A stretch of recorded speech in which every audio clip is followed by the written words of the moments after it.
Señoras, señores, amigos e amigas, moi boa noite, benvidos. Gracias por estar aí. Empezamos. O primeiro programa deste ano, Falemos. E hoxe queremos agradecer tamén, da man e en nome de todo o equipo que fai posible desta Santa Casa, que fai posible programas como este, os nosos patrocinadores. Entre eles a Galipor, JR Asesores, JRI Asesores, San Marcos e Viña Almirante. Gracias por estar aí e en nome do equipo de esta Santa Casa, feliz ano para todos. Empezamos e lle damos a boa noite e a benvida ao presidente da Federación Galega de Confrarías, un sector tan importante para Galicia que representa José Antonio Pérez Siera. Moi boa noite, benvido, como estamos? Hola, boas noites. Bueno, que tal de Navidades, a nivel particular, a nivel familiar, como foron, señor Pérez? Bueno, pois a Navidades a nivel particular, a nivel familiar, moi ben, non?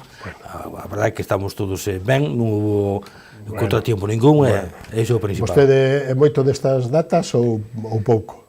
Sí, no, bueno, ahora máis, antes non, antes cando andábamos fora, pois pasaba moitas máis fora no mar que na casa, non? Pero, bueno, ahora mismo somos máis de estar máis aquí, máis achegados. E fora, como se sinten mal, non? Sempre hai un recordo, unha morreña grande, non, nestas datas. Sí, normalmente sabes que, bueno, que ese día están toda a familia xunta, amigos e todos, entón, claro, ti estás ali no mar, e o único que faz facer é, xa que estás ali, traballar. Eu que quede, levaba ben, facer unha cena especial como se fai en terra, e acabar un pouquiño antes, para cenarmos todos xuntos, non por tandas, sí, ese é o comportamento que hai. Bueno, nestos días engordase algo ou pouco? Sí, normalmente sempre se pasas un pouquiño máis comendo, non? Pero, bueno, a empezar o ano, xa adelgaza do corpo. Hai que poñerse deberes? Sí, cos problemas que temos encima, que a tensión que temos, xa vamos adelgazando un pouco máis. Portouse ben, treixeronlle moitas cousas aos reis ou...? Sí, a min, eu non me podo queixar, a verdade que non. Bueno. E se entramos de cheo nas cofradías e na federación, como foi o ano 24 para as cofradías, señor Pérez? Bueno, pois o ano 24 foi un ano para olvidar, catastrófico, non?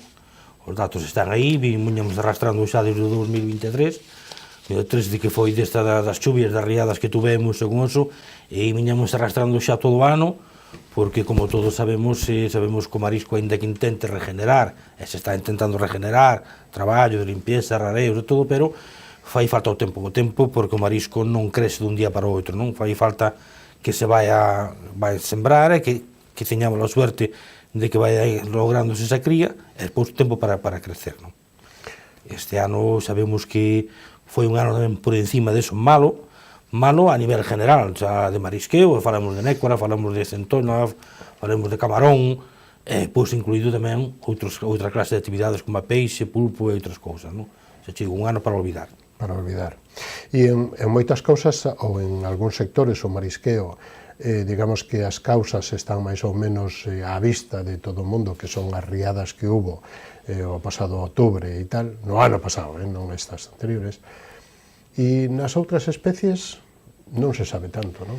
Non se sabe tanto, pero vimos arrastrando cousas, unhas porque non hai, non? Sabemos que o cambio climático está afectando moitísimo, as temperaturas da agua, estamos vendo peixes que hai moitísimos anos que por aquí non se daba tempos de aguas máis cálidas. Sabemos que o noso peixe, por exemplo, que estamos pescando aquí, busca aguas máis frías para poder sobar, para poder criarse unhas temperaturas normales, e esses cambios están nos afectando moitísimo, non? Despois, aparte disso, de que non sei aquela, temos o problema da Comunidade Europea, do tema de cuotas, que se nos está restringindo moitísimo, e o pouco que hai, donde máis hai, non cho deixan pescar. Estamos vendo o que nos está pasando ca raya mosaico, que nas rías, por exemplo, nas rías gallegas, onde a especie que máis existe é a raya mosaico, hai cantidad, en cambio temos ese tope de non pescar ningún ou pescar 5 kilos por día a barco, non? Estamos vendo outras especies como o abadeixo, que era unha pesquería moi importante para a flota gallega, principalmente para a flota artesanal, e tamén se nos restringueu, pero hasta 5 kilos, non sendo a Navidad que puxeron 10 kilos ou 15 kilos, non? Estamos vendo estas cousas que nos están pasando así, falamos da palometa roja en altura, falamos de que nos están vedando zonas de pesca para artes moi importantes como son os do pincho, que irían cerrar para outras artes, cerraron 87 zonas moi importantes para todo Galicia, tanto de Merluza como a Besuga, como eso, era con intención de cerrar hasta 107, máis ainda. Entón, todo unido un pouquiño de cada cousa, pois eso é o que máis nos está matando, non? Xa que estamos aquí, analicemos un pouquiño eses tax ou esas cupos de pesca para a flota, tanto de CER como de artes menores. Isto foi aprobado fai 3 semanas en Bruselas. Cal é a valoración que fai Galicia de esta situación e o sector do mar? Mala, moi mala, peor? Eu, para min, como a presidenta da Gallega, teño que dicir que é mala. Mala porque favoreceche nunhas especies, perjudicache en outras e perjudicache moitísimo en outras moitas máis especies. Se valoramos na pesca artesanal, as cuotas quedaron casi igual. O sea que se os tesanos nos queixábamos porque non tiñamos cuota, por exemplo, de raya, que non tiñamos cuota de abadeixo, non tiñamos cuota, pois seguimos igual, vamos a quedar cas mismas. As cuotas quedaron iguales. Bueno. Se falamos da cuota de sardiña, porque Xurel non... Xarda, o Xurel... A xarda foi un 25% de restricción que nos quitaron, non? Quitouxenos aquilo. Seguramente este ano, como nos quitaron ese 25%, vai a aparecer a xarda, cando este ano non a pescamos, ou polo menos artes menores no anzuelo non se pescou. Se pescou no arrastre, se pescou no cerco, pero bueno, sobrou nos cuota, e se pude facer... Se pode compensar? Sí. Has de compensar, pois, sempre che deixan un 10% para retornar, e o outro quedas o goberno con el para facer intercambios de cuota para a optimización, non? Vale, hasta aí moi ben. Este ano, a única pesquería que había era a sardiña, este ano aumentouse unhas 7.000 e pico de toneladas, pero claro, esas 7.000 e pico de toneladas son a repartir, dentro do convenio que temos, entre Portugal e España. Ao mesmo tempo nos quedan as 2.000 toneladas, pero automáticamente o goberno nos diz, repesca, que esas 2.000 toneladas xa quedan para descontar da sobrepesca deste ano pasado, que foron 1 millón e pico de kilos. Ainda non nos chega para pagar a sobrepesca. Pero bueno, se quedaría máis ou menos ca mesma cantidad, co mesmo tope que tuvemos este ano. Se este ano fomos capaces de entrampar malamente, a ver este ano como somos capaces de gestionar esa pouca sardiña que tenemos, non? Tenemos que mirar a fórmula de non gastala cando máis vai retomai, gastala máis pobre cando máis salida ten, ou miraremos porque a algún lado tens que ir. O Xurel, vemos que na novena, donde máis cuota tiñamos, non había Xurel. Donde se nos prohibeu que non podíamos ir á pesca dirigida ao Xurel era na Otava, que era vai desde Finisterre para norte, por todo o Cantábrico e Noroeste, e aí sí que había Xurel e non se podía pescar, non? Tiñamos 30 kilos de pesca accesible. Este ano sí nos deixan pescar na Otava, como a pesca dirigida, pero bueno, esperemos que polo menos os resultados que sean bons, non? En outras pesquerías máis importantes para Galicia, a merluza, estamos falando dun sector como a Celeiro, Burela, non? A fama que ten non solamente eles, senón Vigo, Coruña, Ribeira mismo, que temos moitos palangreiros, pois, claro, hai unha rebaixa dun 20 e tantos, casi un 28% das cuotas de Gran Sol, que é onde máis pescamos esa merluza, non? Na merluza sur, na merluza ibérica, pois non quedaron as mesmas cuotas, pero non ten tanta transcendencia como vai a ter aí en esas zonas que é onde se pesca. Vamos a ver o que pasa ahora mesmo. E se baixamos cuotas ou perdemos cuotas e suben os costes? Eso sí, os costes subiron. O combustible xa se ve que está subindo. Salarios, transporte, o que non fomos capaces de conseguir, que era que nos baixaran o IVA do peixe, estamos notando, porque se está notando en toda España, que está habendo un baixo consumo, casi un 30 tantos % de consumo de peixe, un alimento fundamental de proteínas, porque que é caro, que non se pode consumir, non fomos capaces de baixar o IVA, non quixeran baixarlo, e entón eso repercute moitísimo, non? Eso vamos a ver como se presenta este ano. Claro, aquí con independencia desto, cal foi, me gustaría que faxera balance como representante do sector da xestión que fixo o Goberno de Madrid e o Goberno galego para conseguir estas cuotas, e onde está un e onde está o outro. Para conseguir estas cuotas, o que fai a negociación, o que ten que facer esta negociación é o Goberno Central, non? Que é o que está, é o noso ministro, é o que ten que negociar con todos os países europeos. Despois, o noso goberno autonómico, como estamos, a Federación de Cofradía, estamos por detrás para apoiar a negociación de Brustela, estás apoiando e dicindo, cuidado con isto, cuidado con aquilo, mira que eso nos está aquel, claro. O que pasa é que levamos unha dinámica que xa levamos moito tempo con ela, moito tempo aprendida, que a única solución que nos queda dicir cando vimos de volta é dicir, ainda tuvemos suerte que non nos quitaron o que pensaban.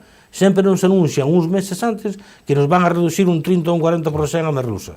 E despois, claro, quedan un 20%, que xa é o que tiñan pensado, e nós estamos contentos. É a realidade, esa non é a realidade. Todos os anos nos están descontando, eso non pode ser así. Estamos falando que nos dicía o ministro, dixíronse ao pouco tempo de vir de Bruselas, que dicía que, bueno, que non era tanto porque recuperábamos un 10% da cuota de merluza que nos sobraba, entonces xa non era un 20, xa era un 10. Non, ese 10 era noso, xa nos pertenecía a nós. Claro. Entonces, estamos vendo que foi unha mala para nós, non en todas as especies é o mismo, pero para nós é unha mala negociación, porque nós, España, Galicia, principalmente Galicia, vive da pesca.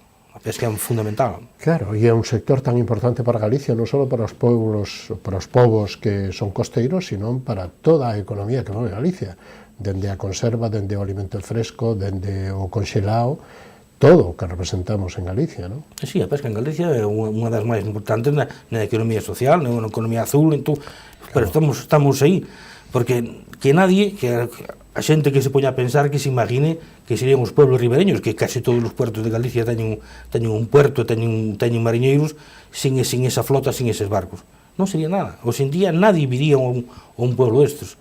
Sería moi diferente. Aí, esa é unha cadena, todo canto temos, que se falta a pesca, se falta esta cultura mariñeira que temos, eso, a verdade que eu penso que non saliríamos adiante, sería imposible.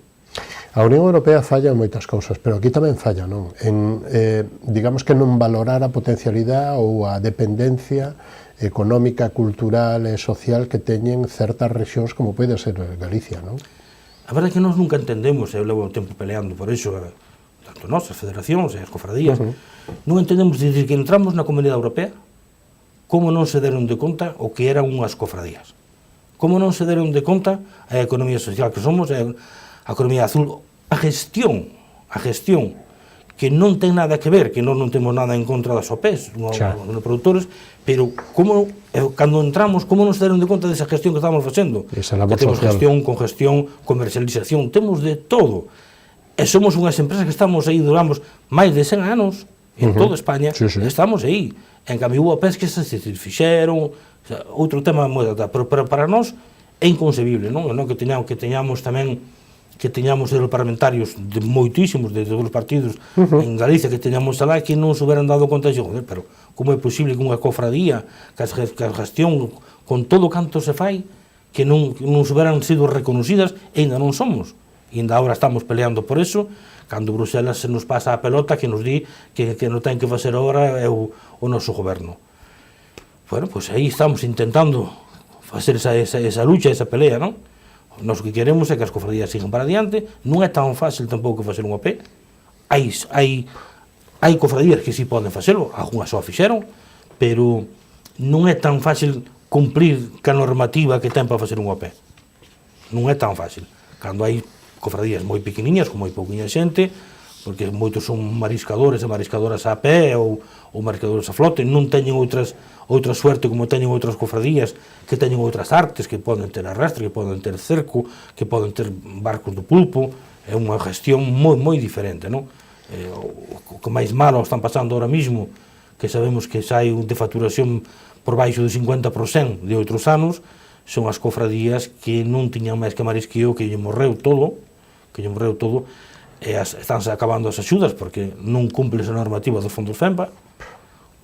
Se os hubiera feito como nós reclamábamos no seu día, que se dera como a zona catastrófica para poder accedermos a outra clase de axudas que si hai e que se están perdendo, que quedan en Europa. Pero a xente había solicitado isto, non? Habíamos solicitado, pero nunca se nos concedeu.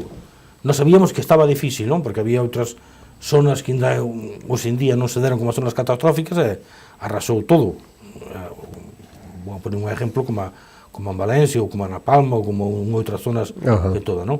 Pero, bueno, nos queríamos que eso era da forma que quedaron os bancos marisqueros e quedou todo, son moitas familias quedaron sin cobrar, quedaron sin ter ingresos ningún, a Seguridade Social hai que pagala, hai que facer gastos veñen todos. E a reestructuración que teñen que facer moitas das cofradías, non? E agora o problema parece que ahora mismo, en estes momentos, polo que vamos falando polas cofradías, parece que se ve vida, parece que queren empezar a regenerar os bancos, a ver se temos suerte vai, se logra estes regeneramentos, pero claro, fai falta tempo.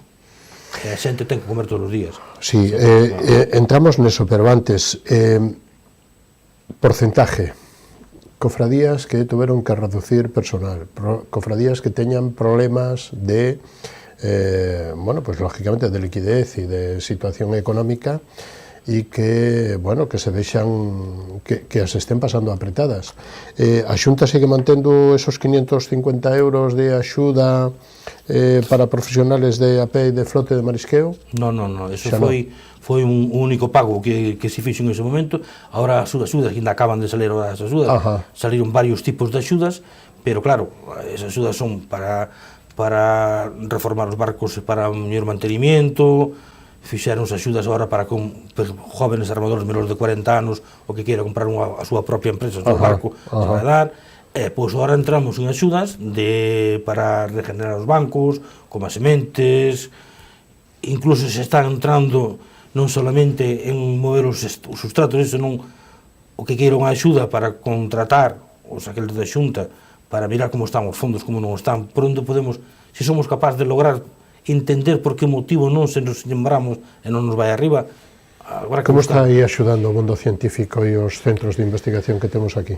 Sí, para mí foi unha boa idea do que estamos, non? Levamos moitas reunións, fixamos o tema que fixo a Consellería de Redemar, onde estamos os científicos da Xunta, onde están os centros de investigación, están as universidades, o propio sector, estamos todos, e sí que entre todos estamos intentando aportar un pouquiño o que podemos para encontrar unha pequena solución, non?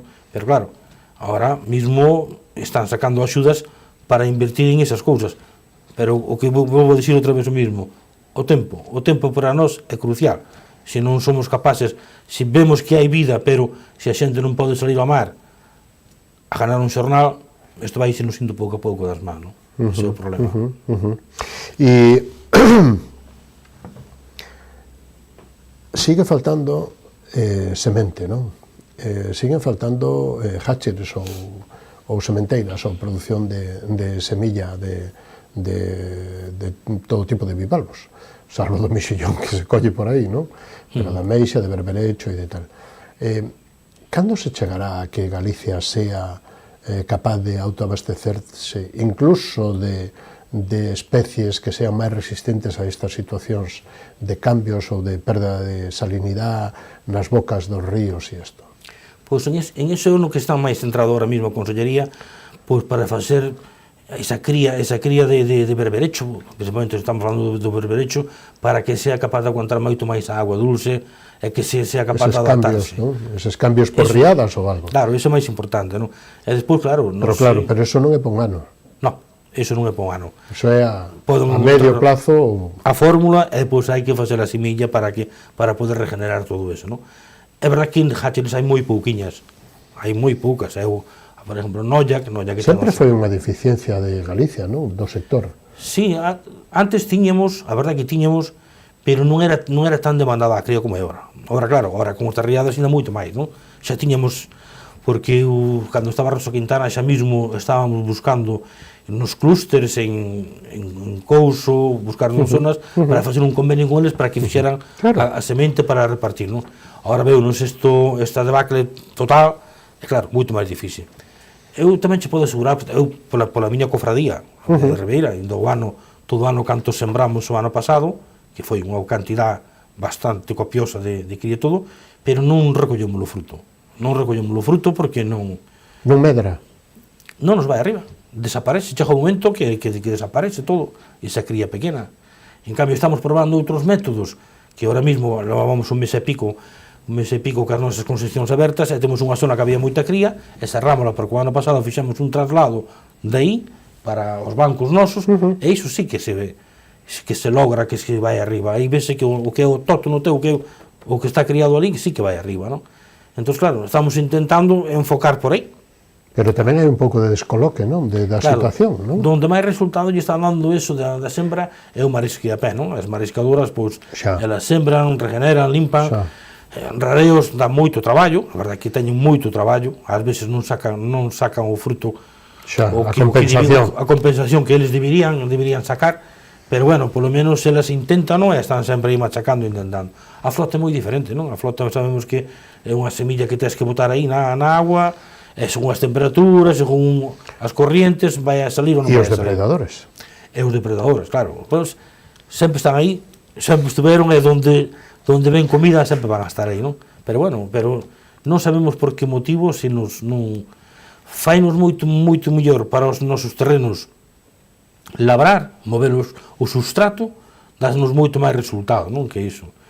Antiguamente tiñamos moitas máis zonas abertas que nos dedicábamos aqueles meses á vieira, íbamos todos, rastreábamos, quedaba o terreno oxigenado, era outra forma de traballo diferente. Agora, onde hai sitios e terrenos onde non pescas nada, os mariñeiros xa non van. Porque o mariñeiro para que sacar area non vai a ese terreno. Entón non se traballa da mesma maneira que antes, non? Pero bueno, aí estamos intentando, parece que nós este ano, onde levábamos 2 ou 3 anos que non víamos ninguna cría, este ano vemos cantidad de cría. Parece que quer coller vida, non? A ver se se adapta ás novas temperaturas.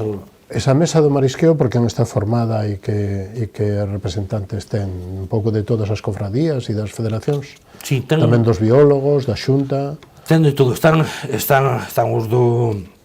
os biólogos todos da Xunta, están as universidades, está o sector, despois facemos mesas de traballo, onde se recorre, por exemplo, para a parte de Pontevedra, van aquelas 4 ou 5 cofradías, van a xente do sector para expoñer con tantos problemas, e mirarmos o que pasa, o sea, estamos todos implicados. Xa. A cuestión é encontrar unha solución. Claro. E hai solución, digamos, que como se presenta, ou que solucións habría ou ven ou atisban para este ano que acaba de empezar, o 2025? Pois este ano que acaba de empezar, a solución, a única esperanza que temos é que a toda a cría que vemos, tanto no libro Marisqueo como nas concesións, onde o que hai, pois que se logre, non? Que seamos capaz de que creza, que falta o tempo, e que seamos capaz de regenerar desa maneira, porque de outra maneira, ahora mismo sacamos unha línea de axudas para o que queira comprar semilla, tanto da meixa babosa como a japónica e outras, fina, outras especies, que a maioría das cofradías se van a acoller para poder sembrar, que son as fechas a partir de marzo e abril, cando máis mellor época para sembrar. Entón, bueno, é a única esperanza que temos en ese aspecto, non? Aí, Cando se bota unha semilla, cando se bota unha semente, un berberecho, unha ameixa, ou millóns de unidades, de moi poucos milímetros, canto tarda iso en ter digamos que un tamaño comercial ou ser aproveitable desde o punto de vista do comercio? Pois normalmente tarda meses, non? Non sei, cando sembramos en marzo, hasta que abrimos outubro, noviembre, non chega a talla comercial. É o máis normal é que chegue a esa talla. Hai ves que fai falta moito máis tempo ainda, depende de en que zona este, as corrientes, o plancton que vai na agua, depende de moitos factores, as temperaturas da agua, depende de moitas cousas, pero bueno, o normal é iso, non? Un aniño? Sí, un ano, botemos un ano. Un aniño sacaríamos un bo exemplar, comercial, con boa vianda e con... Sí. Bueno, e... Que lle pode dicir o presidente, o sector e as cofradías de como se presenta o ano? Das axudas que hai ou das axudas que se poden solicitar, pero aparte deso, como están os ánimos? E que lle pode dicir desde aquí a todos os, non só cos que se reúne de vez en cando, que son os patróns e os representantes do sector, sino tamén ao resto do sector? Home, os ánimos, ahora mismo estamos xa tendo contacto para ter reunións, porque hai cambios na Consellería, hai cambios nos novos planes de explotación que veñen con outras normas diferentes, que vai a costar traballo adaptarnos a elas, porque, claro, estamos falando, por exemplo, do Percebe, non? Do Percebe, pois, que veñen unhas normas que agora hai que presentar os sacos, de levar, facer unhas cousas moi diferentes. Máis rollo. Claro, moito máis rollo, moito máis burocracia, como se podía dicir, non?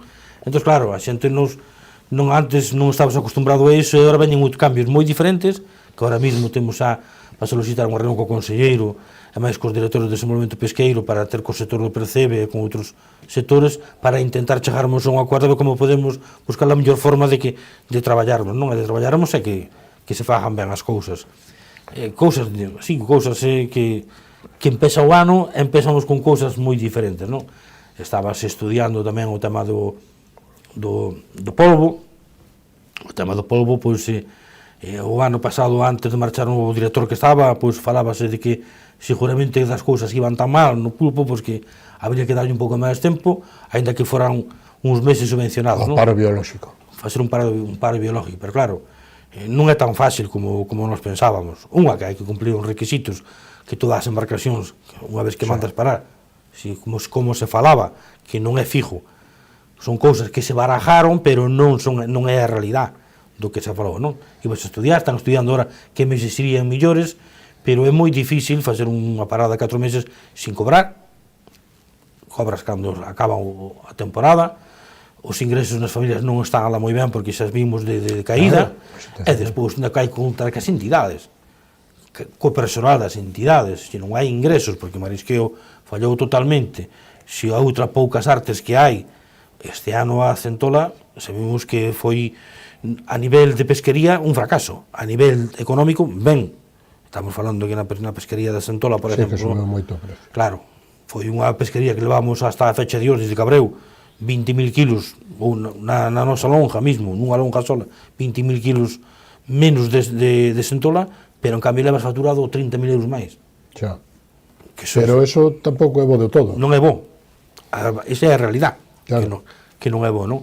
Entón, claro, aí está se barajando moitísimas cousas, vamos a mirar agora que temos novo director xeral, nova directora, e a ver como vamos a reunirnos para ir falando destes temas que hai que sacar para adiante, a ver como se poden facer, non? Como se poden, entre todos, entre o sector, claro. E a consellería. E os técnicos e os biólogos que son os que, digamos, que teñen que consensuar os novos plans, non? Claro, pero co polvo pasanos un problema. Tiñamos aqueles meses de desove, sí. Estes últimos anos vímonos equivocando, porque cando abrimos a pesquería, pois case todo o polvo está ovado, entonces vamos adiantando un pouco máis, pero ahora estes 2 meses, este último mes, falando ca barquería, eu teño vídeos que me enseñan todos os días, encontramos moitísimos pulpos tirados no chan no barco, pulpiños así, acabados de nacer. Como acaban de nacer agora? Cando en estas fechas nunca pasou eso. Son fechas de pulpo moi grande, e podo che enseñar vídeos que polo barco adiante, polas nasas, pero así, esos que veñen arriba, fora os que quedan abaixo. E de onde saliron eses desoves? En estas fechas, con este tempo, cos malos tempos que hai. Entonces, é un mundo tan cambiante, non? Claro, é moi difícil. E hai que adaptarse aos cambios, non? Hai que adaptarse aos cambios. É que ese produto que se vai adaptando ao noso claro, barco que temos. Pero esos datos teñen que facilitar ao sector, teñen que facilitar aos biólogos. Claro, pero hasta ahora nin nós nin eles, Ni os biólogos fomos capaces de ir acertando. Claro, de axustar, non? E de ver os cambios que producen as especies, non? Claro. E, por exemplo, esta nova arte de poñer as nasas nas bateas de mexillón para a captura do camarón, bueno, é un invento novo que hasta ahora non se facía. Como valora vostede e que posibilidades ten a futuro? Home, eu non sei a que te refieres con eso, pero eu nunca vin poñer as nasas, nunca o vin, leguanos, nas bateas. Eu sei que van cun truel, van ás bateas e meten un truel polas cordas e collen o camarón. Agora creo que a Illa de Arousa, sin mal non estou agora confundido, porque vostede é o que sabe. No. Estarei confundido. Eu non son de mar, pero igual empezaron agora con eso. A Illa de Arousa, sí, hai unhas, creo que unhas 40 bateas ou algo así, que teñen e que poñen as nasas e que lle funciona moi ben, vamos. Poñeranos no fondo, non sei, eu sei que traballan a nasa polo fondo, non? A nécoras... No, o camarón, nasas para camarón. Pois a gen inventou, a gen lle dou a cabeciña para eso, así como están os camaróns por aí, tamén van dentro da nasa. Sí, e a mes está dando uns resultados, bueno, o amigo patrón da illa, que logo se poñese en contacto con ustedes, bueno. E lle preguntar como fan agora isto. Sí, home, sí. De verdad que sí. Bueno, o presidente non pode saber de todo tampouco, Ai, non, o que inventan eles, Eso te digo eu. Podes saber de todo. Señor Sierra, temos que ir rematando. Bueno, o que queira decir o sector, o que queira decir a audiencia de este canal Rías Baixas, de como, bueno, o que queira para a mensaxe para este ano que acaba de empezar. Bueno, pois para este ano hai que darlle esperanza, sabemos que o sector ten futuro, e agora cada vez vemos que ten máis, sei que se está pasando malos momentos, non? Malos momentos non solamente nunha arte, non no marisqueo, senón en general, non? En general, en toda a pesca, pero bueno, temos que ter esperanza, intentar recuperar todo canto podemos, porque senón estes pueblos vanse, unha vez non recuperamos o que é a pesca e o marisqueo, pero bueno, parece que se ve futuro, que hai esperanzas de futuro, canto máis unidos esteamos para facer as cousas, para irmos aprendendo uns dos outros. Eu acabo de aprender o das nasas do aquel, de verdad. Logo lle dou o dato que eu busco. No, é de verdad que entre uns e outro, mira, pois, é un sector que sempre se está innovando, un sector que sempre está aí moi luchador, sufrido e luchador, e eu penso que temos esperanza, porque se ve futuro, ese futuro, e esperemos que teñamos suerte para este próximo ano, non? Ojalá sea así, porque será bo para todo o sector, pero tamén para Galicia. É que coman moito peixe, que é a cousa máis, a comida máis saludable que pode haber, a veces somos capaces de consenxar a xente que é a vitamina máis saludable que pode haber, é que menos daño de carbono fai, non? Iso é imprescindible. E que axudamos aos nosos veciños. E axudar aos nosos veciños e ao noso sector, ao noso pueblo, todo, en general. Aí estamos, e que, bueno, que serán capaces todos, vostedes e o resto do sector investigador e da universidade e dos centros de investigación, de darlle a volta a isto e de enrutar ben o norte, que será bo para todos. E agradecemos moito, señor Pérez, que haya estado connosco esta primeira edición deste ano 2025, que haya feito este balance así tan interesante desde o meu punto de vista, e lle convocamos para unha nova edición desexándolle feliz ano. Pois eu dou as gracias a vos, porque gracias a vos tamén dámonos a conocer ao sector, a noso arte, a toda a xente que sepa o que estamos aí, o como traballamos e como é o noso diario, non? Os traballiños e as dificultades que pasan. Efectivamente. Os traballiños e as dificultades. Un placer, feliz ano, boa noite. Feliz ano. Nos vamos a publicidade, daman dos patrocinadores, volvemos e recibimos a Xavier Rodríguez, portavoz do BNG no Concello de Vilagarcía, non o perdan, dentro de instantiño, hasta ahora mesmo.